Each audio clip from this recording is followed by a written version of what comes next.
जय हिंद साथियों, positive news के खास कार्यक्रम आपकी बात में आप सभी का बहुत बहुत स्वागत है।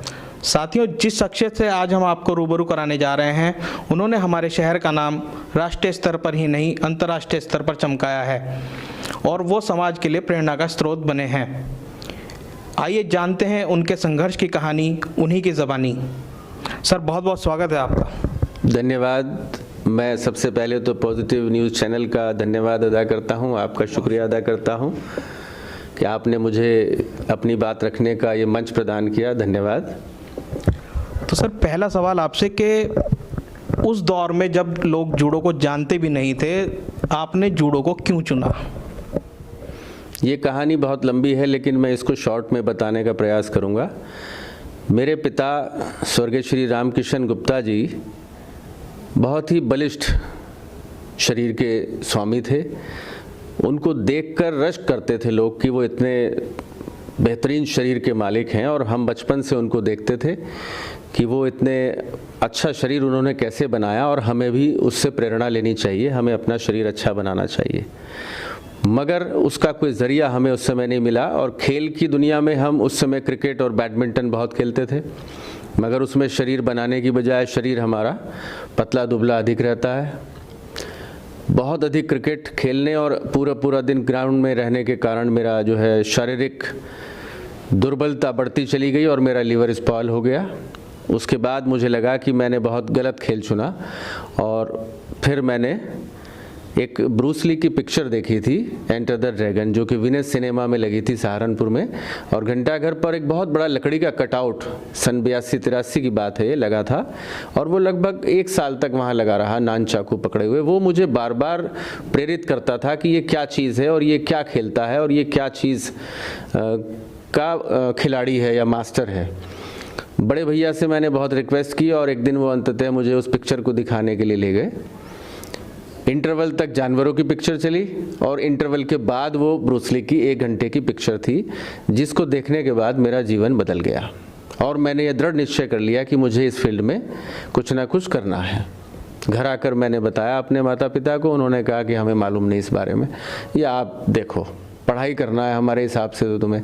तो हमने पढ़ाई के साथ साथ ये जानकारी जुटानी शुरू की। स्टेशन से एक किताब मिली, जूडो कराटे कैसे सीखें, तो हमारे मन में कौतूहल जगा। वो पुस्तक खरीदी, घर आकर पढ़ी, और आप यकीन नहीं मानेंगे, जो चीज़ें आज गद्दे पर हम बच्चों को सिखाते हैं, हमने वो पत्थर के फर्श पर उस समय अभ्यास किया। खूब चोटें लगी, मगर घर वालों को ना बताकर चोरी से वो चीज़ें हम सीखते रहे।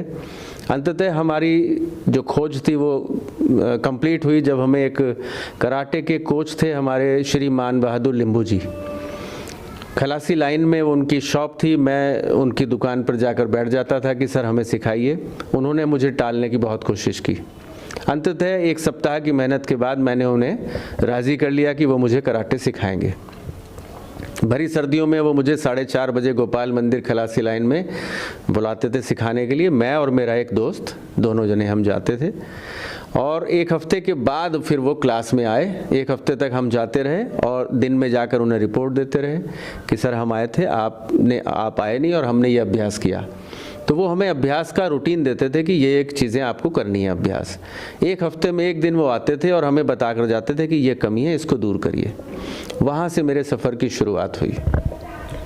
तो सर, जैसा कि उस दौर में जूडो को लोग जानते भी नहीं थे, तो घर वालों ने भी आपको किस तरह से सपोर्ट किया, और किस किस की आपको सपोर्ट मिली, और कौन कौन आपसे नाराज़ हुआ? देखिए, जहाँ तक सपोर्ट की बात है, बिना सपोर्ट के तो किसी भी फील्ड में आगे तक जाना संभव नहीं है।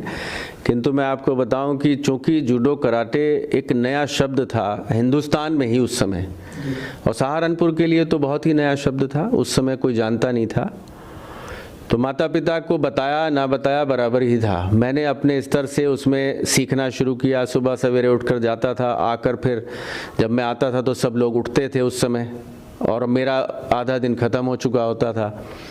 संघर्ष ये रहा कि वहाँ सीखते थे, चोटें लगती थी, अपने आप मरहम पट्टी करते थे, फिर सीखने के लिए जाते थे, और घर वालों को ये लगा कि भाई ये लड़के की दिशा गलत हो गई और ये जो है आवारा हो गया, पता नहीं कहाँ जाता है दिन में और रात में, और उनको ये बड़ा यकीन हो गया। चूँकि गुस्सैल भी बहुत था मैं प्रवृत्ति से बचपन में, तो उन्हें लगता था कि इसकी संगत खराब हो गई। एक बदलाव का दौर तब आया जब मैं स्टेडियम में ये सिखाने के लिए मैंने स्पोर्ट्स अफसर से आज्ञा मांगी और उन्होंने मुझे कहा कि कहाँ से आए हो, किस परिवार से ताल्लुक़ रखते हो। मेरे बताने पर वो मेरे घर आए, मेरे पिताजी से मिले और उन्होंने कहा कि भाई ये लड़का आपका बड़ा मेहनती है, जुझारू है, इसको गाइड करिए, इसको सही दिशा दीजिए, ये भटक रहा है। तो मेरे पिता ने कहा कि मुझे खेलों की जानकारी नहीं है, आप खेल अधिकारी हैं, आप इसको गाइड करें, हमें तो कुछ समझ में नहीं आता कि इसको कहाँ भेजें। तो खेल अधिकारी ने मुझे नेशनल इंस्टीट्यूट ऑफ स्पोर्ट्स का रास्ता सुझाया। पटियाला में हिंदुस्तान का सबसे बड़ा खेल संस्थान है, जहाँ से मैंने 89 में NIS किया। उससे पहले मैं कराटे में था और 87 में बाजोरिया इंटर कॉलेज में मैंने 2 महीने का एक फ्री कोचिंग कैंप आयोजित किया। उसमें अपने गुरुजी को भी बुलाया, उनको बहुत अधिक समय नहीं होता था, तो मैंने पूरी जिम्मेदारी उस शिविर की स्वयं ली और कहा कि मैं सिखाऊंगा अंडर योर गाइडेंस। वो मुझे गाइड करते रहे और मैंने वो शिविर संपन्न किया। उसके बाद फिर मैंने कैंप्स लगाए डिफरेंट जगह पर, रेलवे इंस्टीट्यूट में लगाया, मानव मंदिर में लगाया। 89 में NIS करने जब मैं गया तो वो मेरे लाइफ का एक टर्निंग पॉइंट था। वहाँ पर 6 हफ्ते का वो एक NIS सर्टिफिकेट कोर्स मैंने किया। वहाँ भेजने में मेरे पेरेंट्स की बड़ी सपोर्ट रही, क्योंकि स्पोर्ट्स अफसर ने कहा था तो पिताजी ने उसको तवज्जो की और मुझे वहाँ भेजा। हालांकि उस समय आतंकवाद पंजाब में बहुत अधिक था, तो लोग घर वाले भेजने के लिए डर रहे थे कि इसको वहाँ भेज रहे हैं हम जहाँ से लोग पलायन करके यूपी और दूसरे राज्यों में जा रहे हैं। पिताजी ने मुझे सपोर्ट किया कि नहीं, इसको करना है तो जाने दीजिए। वहाँ मेरे बैचमेट थे श्री मुनव्वर अंजार, जो उस समय यूपी जूडो एसोसिएशन के तकनीकी सचिव थे।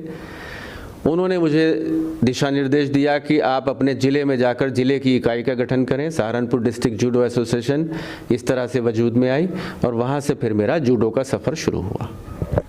और सर, किस तरह की आपके सामने दिक्कतें पेश आई, किस तरह का आपका संघर्ष रहा, यहाँ आज जिस मुकाम पर आप खड़े हैं, तो इस सफ़र को किस नज़र से आप देखते हैं? समस्याएं तो देखिए, कराटे जब तक मैं करता रहा तो बहुत अधिक समस्याएं नहीं आई, क्योंकि उसमें बहुत अधिक इक्विपमेंट्स की ज़रूरत नहीं होती। जगह भी हम किसी पार्क में या ग्राउंड में खड़े होकर सिखाना शुरू कर सकते हैं, लोगों को सिखा सकते हैं। यूनिफॉर्म का बहुत ज़्यादा मैटर उसमें नहीं होता, ट्रैक सूट में, ट्रैक पैंट में, टी-शर्ट में कर सकते हैं। जब जूडो खेल की शुरुआत हमने की तो असली दिक्कतें आना शुरू हुई, क्योंकि जूडो एक गद्दे का खेल है, गद्दे के बिना संभव नहीं। और मुझे याद है संघर्ष के दिनों में हमने सबसे पहले 2 गद्दे पुलिस लाइन में RI साहब से परमिशन ली कि हमें पता लगा आपके यहाँ गद्दे हैं। उन्होंने कहा नहीं, हमारे यहाँ कोई गद्दे नहीं है। तो हम वहाँ पहले ढूंढ चुके थे 2 फटे हुए गद्दे जूट के मोटे वाले, वो एक कबाड़ खाने में पड़े हुए थे। हमने कहा साहब वहाँ पड़े हैं वो 2 गद्दे। बोले वहाँ कबाड़ खाने में? कबाड़ खाने में है, ले जाइए, आपके किसी काम के हैं? तो हमारे तो किसी काम के वो है नहीं। हमने कहा साहब हम ले जाते हैं, इनको हम मरम्मत करवा लेंगे। तो रिक्शे में डाल के हम दोनों दोस्त उन गद्दों को घर ले आए और घर लाकर हमने उन गद्दों की मरम्मत की और अपने गोडाउन में नीचे उस पर अभ्यास करना शुरू किया। फिर हमने स्टेडियम में उन्हीं 2 गद्दों पर एक कैंप लगाया और उस कैंप के बाद हमने पहली टीम, मेरठ में एक राज्य स्तर की प्रतियोगिता हुई, वहाँ पर हमने 5 लोगों को प्रतिभाग कराया। मैंने स्वयं उस कंपटीशन में भाग लिया और कांस्य पदक अर्जित किया। उसके बाद हमारा ये सफ़र चलता रहा गद्दों के अभाव में, ज़मीन पर और जूट के गद्दों पर जो कि अनइवन होते थे। फिर स्पोर्ट्स अफसर से रिक्वेस्ट की तो 5 गद्दों का एक जो है पहली खेप स्टेडियम में आई। पीपल के वृक्ष के नीचे उन ग्राउंड में डालकर उन गद्दों पर अभ्यास शुरू किया। छोटा भाई और छोटी बहन यानी चैरिटी बिगिंस फ्रॉम होम, घर से हमने उस खेल की शुरुआत की और धीरे धीरे कारवां बढ़ता चला गया। मेरे माता पिता और मेरे भाइयों का इसमें भरपूर सहयोग मुझे मिला और दिशा निर्देश मुझे मिलता रहा मुनव्वर भाई का, जो आज भी मेरे मेंटोर हैं। तो सर, उस दौर में पैसे की बड़ी कमी हुआ करती थी, तो फाइनेंशियली किस तरह से आपको घर से सपोर्ट मिलती थी या कैसे आप अपना खर्च जो है वो चलाते थे? क्योंकि आपने भी बताया कि पटियाला भी जाना होता था, तो किस तरह से उसमें उस दौर में आपने इसको मैनेज किया? देखिए, पटियाला जाने के लिए मुझे याद है उस समय 650 रुपये फ़ीस होती थी पूरे कोर्स की। तो वो 650 मुझे याद है मेरी माताजी से मैंने लिए थे और पिताजी की सहमति से मैं वहाँ जा पाया था। उसके बाद मैंने घर से कभी पैसे की डिमांड नहीं की। हालांकि संपन्न परिवार था और बिजनेसमैन फैमिली थी, चावल का बहुत बड़ा बिजनेस हमारा होता था, प्रिंटिंग का व्यवसाय भी साथ में चलता था, किंतु मैंने अपनी जेब खर्च से 10-10 रुपये 5-5 रुपये इकट्ठे करके गद्दे बनाए और घर के नीचे ही स्पेस था, काफ़ी बड़ा स्पेस है, तो वहीं पर मैंने सिखाना शुरू किया। और धन की कमी इसलिए आड़े नहीं आई कि हमारे फालतू खर्च नहीं थे। जो भी कुछ हमें घर से 10-5 रुपये मिलते थे, हम उसी को इकट्ठा करके अपने इस खेल में झोंक देते थे। और उस समय जो बच्चे सीखने आते थे उनके पेरेंट्स का भी भरपूर सहयोग मिलता था। 10-10 रुपये हम उनसे, उस समय मुझे याद है, रजिस्ट्रेशन फ़ीस के नाम पे 10 रुपये हम लिया करते थे कि एक फॉर्म भरना है आपको, उसका एक आई कार्ड अपनी प्रेस में छाप के हम उनको देते थे, और उस एवज में जो 10 रुपये मिलते थे वो 10-10 करके हमारे लिए वो बहुत बड़ी राशि हो जाती थी। 100-200 रुपये अगर हो गए तो हम सोचते थे कि ये बहुत बड़ा एक कैपिटल हमारे पास हो गया। उससे हमने ये संघर्ष शुरू किया। तो सर, जैसा कि आपने इतना लंबा सफ़र ये आज तक का जो है वो तय किया है, तो इसमें आपके साथ बहुत से ऐसे लम्हे भी गुजरे होंगे। कोई ऐसा यादगार लम्हा जो आपको अक्सर याद आता हो या आपके दिल में बस गया हो?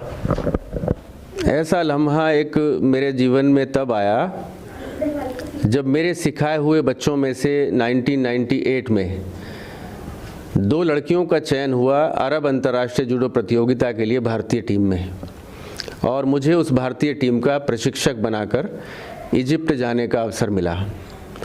इजिप्ट की राजधानी कायरो में उस टीम को लेकर मैं गया तो पहली बार मेरे माता पिता की आंखों में एक खुशी झलकी, जो मैंने महसूस किया कि आज तक ये सोचते थे कि पता नहीं इसकी क्या दिशा है, ये कामयाब होगा या ये ऐसा ही रहेगा।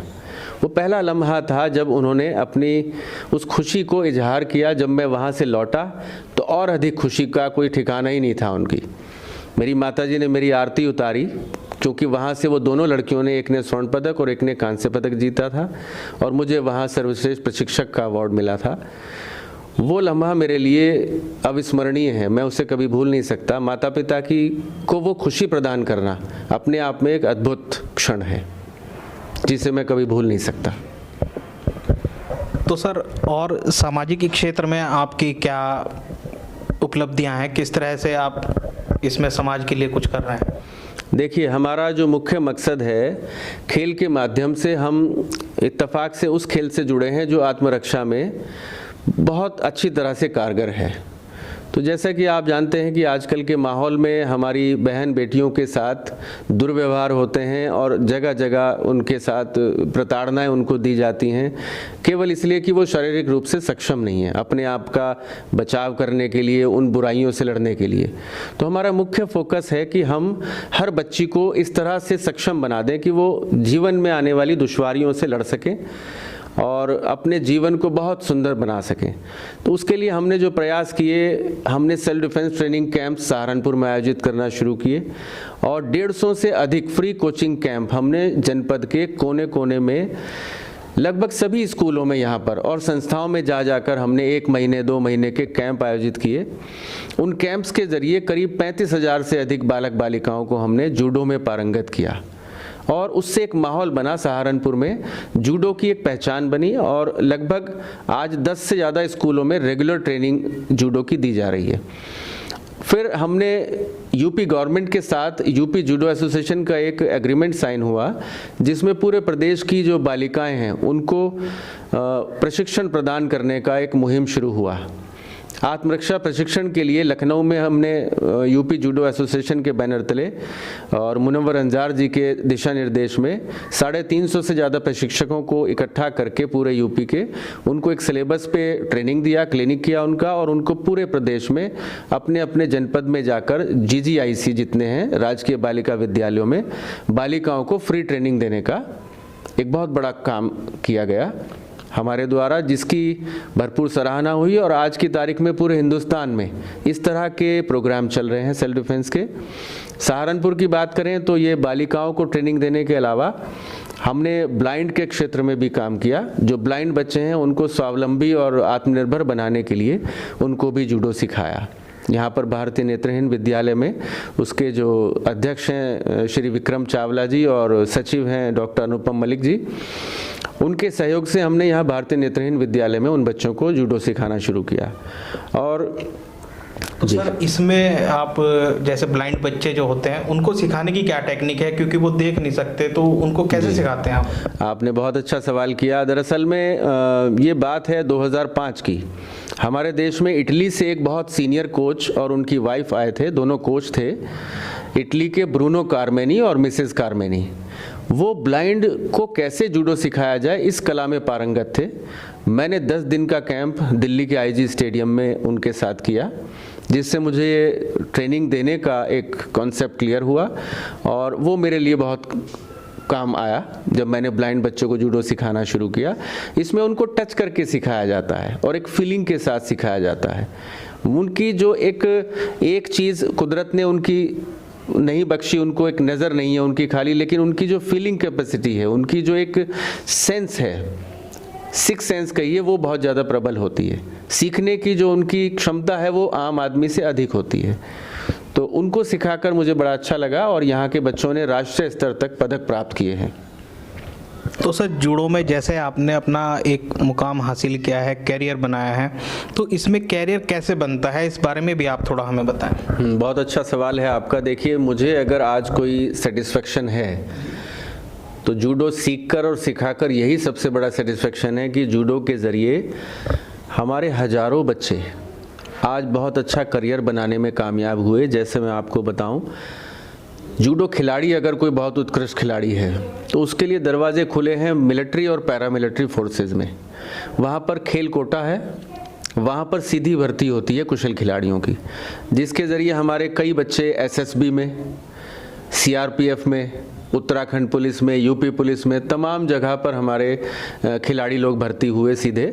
और जो एकेडमिक्स में अच्छे थे, खेल में भी अच्छे थे, उन्होंने बीपीएड यानी bachelor of physical education, master of physical education और एनआईएस करके अपने एजुकेशन पूरी की। आज जो है वो विभिन्न स्कूल और कॉलेजेस में खेल अध्यापक और जूडो अध्यापक के रूप में कार्यरत हैं। तो ये एक बहुत बड़ी तसल्ली है कि कोई खिलाड़ी हमारा फालतू नहीं घूम रहा है कि भाई उसका जीवन खेल में खराब हो गया। ये एक बहुत बड़ी बात है।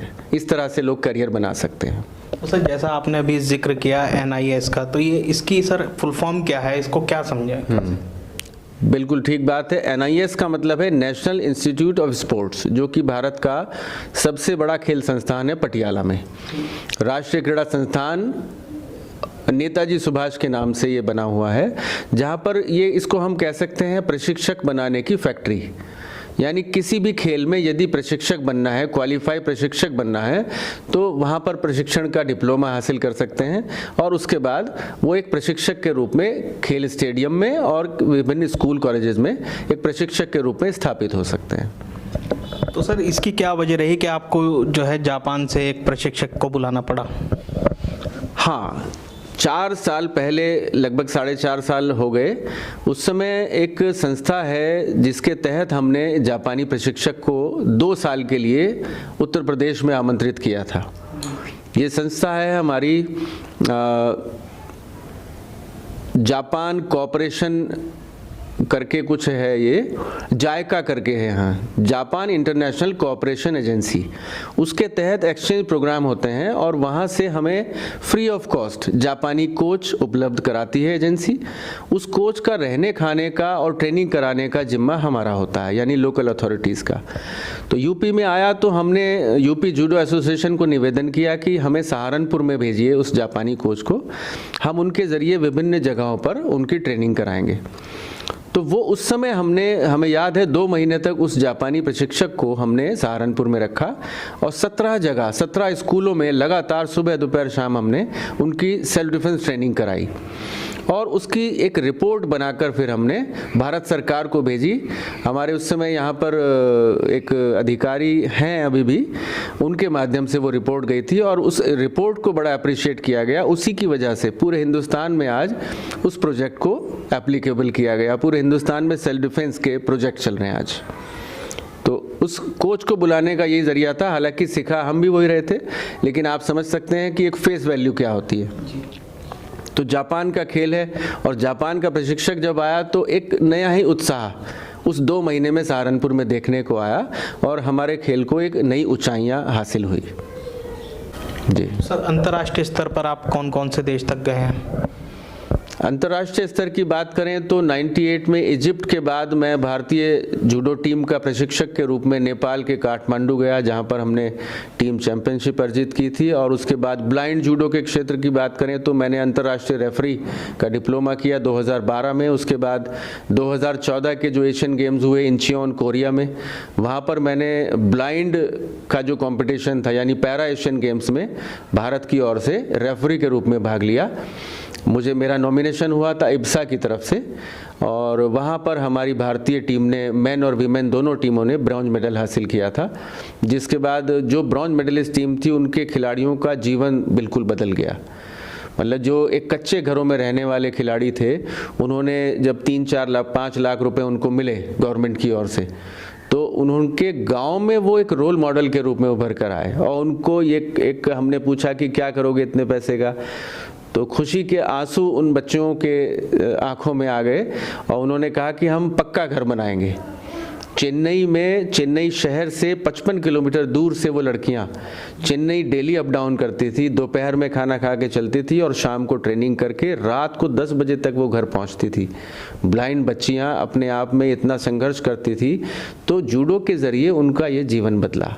उनके शहर में, उनके गांव में उनकी एक पहचान बनी और उनके परिवार को एक ऐसी सहायता राशि प्राप्त हुई उनके माध्यम से, हमें बड़ी खुशी हुई। तो सर, इसमें जूडो को जो सीखने के जो फायदे हैं उसके बारे में भी आप थोड़ा सा बताएं, ताकि हमारे जो दर्शक हैं वो भी जान सकें कि जूडो के क्या क्या फायदे होते हैं। बहुत अच्छा सवाल आपने किया। अक्सर लोग हमारे पास आते हैं कि जूडो कराटे, हमारा बच्चा तो पहले ही शैतान है, ये जूडो सीखेगा तो इसको कौन कंट्रोल करेगा, ये तो हम पे ही आजमाइश करेगा। मैं आपको बताना चाहूँगा और दर्शकों को बताना चाहूँगा कि जूडो खेलने से बच्चे की जितनी भी एनर्जी है वो पॉजिटिव साइड में लगती है और उसके अंदर सहनशीलता का विकास होता है, वो विनम्र बनता है। जूडो की बेसिक जो प्रिंसिपल्स हैं वो है प्रिंसिपल ऑफ जेंटलनेस, उसके अंदर विनम्रता आती है। Principle of best use of mind and body, यानी शरीर और मस्तिष्क का सर्वोत्तम उपयोग करना वो सीख जाता है। तीसरा है इसका जो सेल्फ डिफेंस का पर्पस है, बच्चा अपनी सुरक्षा में पारंगत हो जाता है, उसको पता है कि मुझे अपनी सुरक्षा कैसे करनी है। चौथा है फिजिकल और मेंटल डेवलपमेंट। जब बच्चा सिस्टमेटिक कसरत करता है तो उसका शारीरिक विकास बढ़िया होता है और जूडो जैसे खेल में उसको मस्तिष्क का उपयोग करना पड़ता है कि किस तरह के पार्टनर पर कौन सी टेक्निक अप्लाई करें। तो उससे वो ये सीख जाता है कि मुझे दिमाग और शरीर को कैसे उपयोग करना है कोऑर्डिनेशन के साथ। सबसे बड़ा फायदा जो मैं आज की तारीख में मानता हूँ कि वो दूसरे दुर्व्यसनों से, बुराइयों से बचा रहता है। आमतौर से बच्चा जाता है, नशा करता है, आप भी समझते हैं, समाज में रहते हैं, कई तरह के नशे हमारे समाज में हैं और स्कूल गोइंग बच्चों के बैग से पाउचेस मिलते हैं, बॉटल्स मिलती हैं, टेट्रा पाउच मिलते हैं, तरह तरह की नशीली चीज़ों के। तो खेल में आने के बाद, जूडो जैसे खेल से जुड़ने के बाद बच्चा इन बुराइयों से दूर रहता है और जब उसका शरीर कसरत कर लेता है तो उसके पास समय और दिमाग में कोई फितूर नहीं आता और वो पॉजिटिव साइड में काम करता है। ये जूडो सीखने के फायदे हैं। तो सर, समाज के लिए क्या संदेश देना चाहेंगे? हमारे जो युवा हैं उनको किस तरह से आप एक संदेश देना चाहेंगे? देखिए, मैं अपना एग्जाम्पल दे के ये संदेश देने का प्रयास करूँगा। मैंने जब शुरुआत की तो निसंदेह मैंने आपको बताया कि मेरे माता पिता ने ये समझा कि इस बच्चे की दिशा गलत हो गई, लेकिन मैंने अपने काम से ये प्रूव किया कि दिशा गलत नहीं थी, संघर्ष का दौर था। संघर्ष के बाद उन्होंने महसूस किया कि इसकी दिशा सही है और मैंने अपने आप को साबित किया। आज जूडो खेल की पहचान दीपक गुप्ता की पहचान है और दीपक गुप्ता क्या है, वो जूडो की पहचान है। यानी एक दूसरे के पर्यायवाची आज सहारनपुर जनपद में हुए और जनपद के सब लोगों को मालूम है कि मैंने पैरा एशियन गेम्स इंचियोन के बाद Jakarta para Asian games, world cup Antalya और जूडो का जो मक्का है जापान, वहाँ कोडोकान सेंटर है, जूडो का हेडक्वार्टर है वर्ल्ड का, वहाँ रहकर 1 हफ्ता मैंने ट्रेनिंग की और उन लोगों के साथ मुझे रहने का और सीखने का मौका मिला, वो केवल जूडो की वजह से। और तमाम 18-20 कंट्री मैंने विज़िट किया एज ए रेफरी और एज ए कोच। तो मैं आज अगर इस मुकाम पर पहुंचा हूं तो अपने खेल की बदौलत। मैं युवाओं से ये आह्वान करता हूं और ये मैसेज देना चाहता हूं कि बुराइयों से दूर रहें, नशे से दूर रहें और अपने शरीर को अच्छा बनाएं और समाज को एक संदेश दें कि युवा देश की ताकत होते हैं वो युवा अपनी शक्ति को अगर सकारात्मक यूज़ करेंगे तो हमारा देश खूब तरक्की करेगा। और अगर हमारे युवा ही मजबूत नहीं होंगे, नशे में लगेंगे या दूसरे गैर कानूनी कामों में लगेंगे तो हमारा देश पिछड़ जाएगा। मैं सबसे ये आह्वान करता हूँ कि वो खूब मेहनत करें, अपने शरीर को अच्छा बनाएं, अपने करियर को अच्छा बनाएं और अपने परिवार और देश का नाम रोशन करें। बहुत शुक्रिया सर आपका। तो साथियों, ये थे हमारे साथ दीपक कुमार गुप्ता जी, जिन्होंने एक ऐसी फील्ड में अपना कैरियर बनाया है जिसमें उस दौर में लोग सोच भी नहीं सकते थे। अगले एपिसोड में हम फिर हाजिर होंगे ऐसी ही एक शख्सियत के साथ। तब तक के लिए हमें दीजिए इजाज़त। चैनल को लाइक, शेयर और सब्सक्राइब करना मत भूलिएगा। धन्यवाद।